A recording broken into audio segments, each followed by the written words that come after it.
Welcome, people of the World Wide Web. So it's the weekend, and as you know, it's another movie review. So this is a movie review of Wicked Little Letters. So I was fortunate enough to see this on a kind of advanced screening. So the first kind of showing in the or one of the first showings in the UK of it. I went with some friends. And yeah, so let's get into the story. So anybody that doesn't know, this is based around olden time London, in a little town called Littlehampton.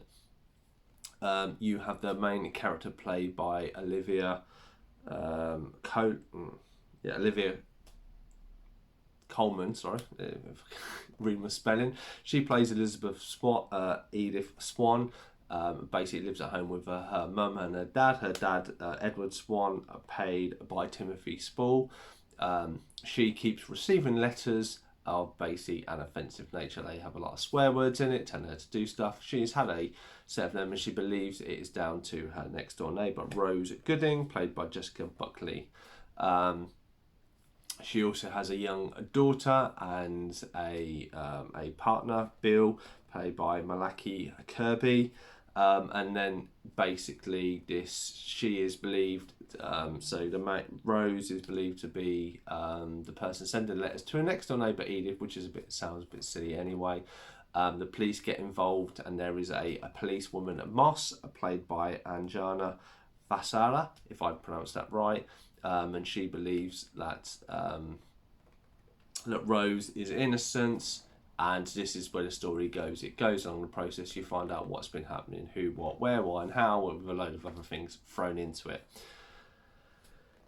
So what? I mean, it's all right. There's nothing after it. Suppose this is loosely based off true events. Supposedly, there's not really much information out there to kind of give you where this even came from. And say the setting and the actors and actresses do good. To be honest, I think it missed its mark with myself. Obviously, the cinema was very, very packed. There was a very older generation who I think appreciate more of this, and there was a lot of people laughing at stuff that I had no idea why they were laughing. Probably they can relate to other stuff, and maybe because I'm slightly younger than their generation, it just is what it is. It's only my assessment. But anyway, we'll put the spoiler review up and we'll get into it. So I say the scene starts. We have a letter that goes through the post of Edith. This is the 19th letter she's received. Her dad, Edward, played by Timothy Spall, loses his rag, goes to the police station, and basically said he believes it's the next door lady because this lady has come from Ireland. She is very improper in her ways and basically swears a lot and stuff, and she believes that is the way. The police come arrest her. Basically say that it's £3 to get out. She doesn't have that money because she's quite poor, so she gets remanded to a prison while they wait 2.5 months to actually go to the court case. And this is where the story unfolds. As time goes on, she manages to get out of prison. The letters only arrive when she is not in prison. More letters keep turning up, and then there's over 100. They keep coming to people. You start learning about Edith Swan's life, which is quite a recluse. Her dad's very controlling.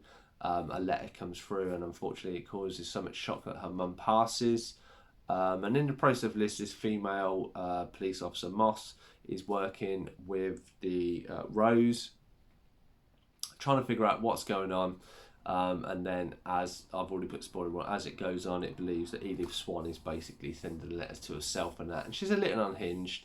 All leads up to a court case and stuff, and blah blah blah. She's found out, she's arrested, she goes under. Very quick view. I say I don't want to go into it and stuff. I say I did find some moments funny. The actors and actresses I think did really well. The setting is done really, really well. I say for the story, for me, it just felt like. It's hard. It's taken me ages to kind of figure out what it's going to say. It's taken me a little while to actually put this review together, but it's kind of like the story literally evolves around this woman. She's not all there, not all right in the head, or maybe something not wrong, and basically she just chooses to send herself letters and then stitch up her friend so she gets attention.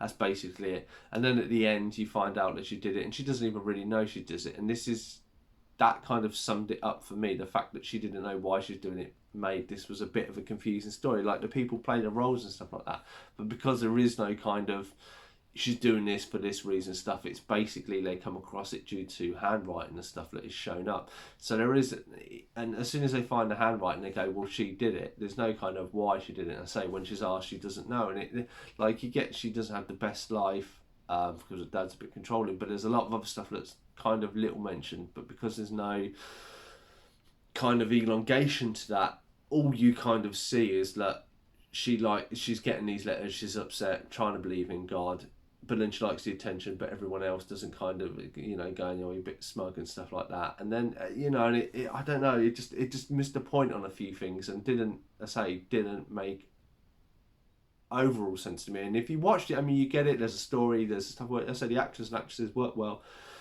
played really well, the setting's really good and all this stuff. But I say, like, some of the jokes missed the mark. Especially, I say, I know it may be just the older generation. There's a lot more stuff because it was more back in the day and stuff. They may have more relation to. They may be not as involved with quite a lot of crude words and other stuff that he's used within this, and that's why they find it more funny. Whereas me, I've seen probably Jackass and other stuff like this and far worse stuff. So this is very tame. There is some swearing and stuff. It's funny, but then there's even some weird stuff to the swearing which it didn't funny me. As I say, I went with two friends, or a friend and her friend. They found it hilarious. They really liked it. I come out and was like, it's all right, but I said overall all elements are good, but just together for me it just didn't appeal necessarily to me. So I'm going to rate this a 5.4 out of 10. I know it's not the biggest score. I say it's all right. It's worth a watch. Say maybe you like it. Maybe set in a different situation with different people. Maybe you may find it more funny than me. Maybe, who knows? But that has been my review for Wicked Little Letters. Have you seen this movie? Let me know in the comments down below. Are you going to see this movie? I know it's probably not for everyone, and not a lot of people are going to go see it. I say I didn't mind seeing it. And let me know your thoughts on the current movie trends. I've seen quite a few this year so far already, and to be honest, there hasn't been much that has impressed me. Maybe it's just me and my mindset, and maybe it's just, maybe I just need to get it. Who knows? But anyway, I've been Cypher Sigma Screen Time. Hope you enjoyed this review, and I shall see you in the next one.